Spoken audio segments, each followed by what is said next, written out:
What do you think of the maxer culture? Because that feels like in many ways, like the worst case scenario of what you're describing, where whether it's looks maxing or fitness maxing or whatever maxing you're doing, it's like everything else about the identity has to go by the wayside. And we saw this very interesting clip with Clavicular, the popular looks maxer, where they ask him about politics, and he doesn't even have a read on any politics whatsoever because it's completely irrelevant to what he actually cares about, which is just looks.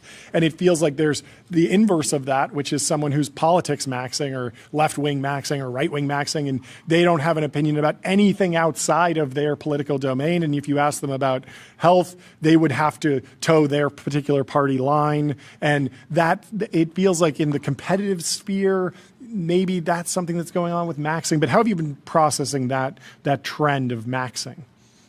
Yeah. My colleague and friend Jordan Castro did a whole thing on Clavicular, who you've seen on the show, and he's great, which is worth watching. I mean, my book is an anti-maxing book, and I think maxing is evidence of exactly what I'm talking about. Because when you max anything, like, what are you giving up in order to do that? Like, you can't max everything, right? So I'm pro like maxing in my marriage. I'm pro maxing love. But apart from those things, like there's really nothing that I want to max because it turns me into an individual that.